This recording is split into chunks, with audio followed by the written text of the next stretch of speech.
I am Kraba Raji, working as an assistant professor in the Department of CSE at RMD Engineering College. Today we are going to discuss about flowchart in the subject of problem solving and Python programming from Unit 1.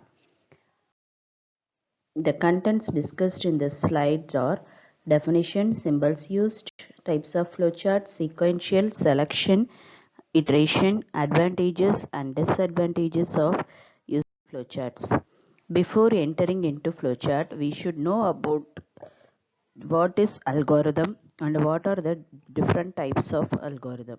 Already we saw the slides regarding algorithms. So directly we are moving into flowchart. The definition of flowchart. A flowchart is a pictorial representation of algorithm and it is a step-by-step process to solve the problem. Flowcharts are used to define the problem, communicate the process, and it is very effectively used to standardize a process and improve a process. It is also understand the process clearly and it is an effective tool to communicate the process quickly. It has to estimate the time scale of process. The next slide symbols used in flowchart. The symbols, basic symbols are terminator, process, decision, data, connectors are the basic symbols used in flowcharts. The next slide we are going to discuss about different types of flowcharts. First one is sequential flowchart. The sequential flowchart, it is a step-by-step process. We can start the process and get number of inputs and do the process, then print the results, stop the process. The next flowchart is selection. Based on decision, we can draw the flowchart.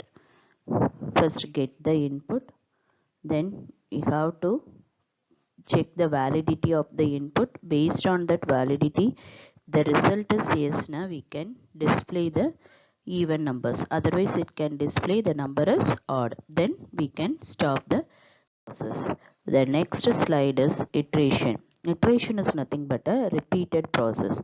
The same process is repeated up to many number of times. This is one example for repeated process. Sum of numbers up to n. Initialize the value of I is equal to 0 and n is equal to 0 and the sum is equal to 0. We can get the input number of times the process should be repeated. If the value of I is less than n, we can add the value of I to sum. Then increase the value of I by 1. The process is repeated up to I less than n. If the process complete the process, then you have to print the result, stop the process. The next slide is advantages and disadvantages of using flowchart. First one is communication. By using flowchart, we can effectively explain our logic to others. And with the help of flowchart, we can analyze the problem thoroughly. By using flowchart, we can do the proper documentation, efficient coding, and we can easily debug the process. Then we can maintain the program efficiently. Disadvantages. Some of the logics are very complex. At that time we can't draw the flowchart clearly. So suppose if we are doing any modifications or any alterations, the flowcharts completely redrawn. It is also difficult. And reproduction of flowchart is also difficult because flowchart symbols cannot be typed. We should draw the flowchart.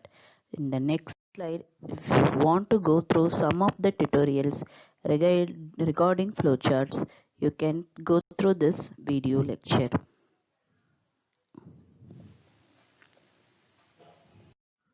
Thank you.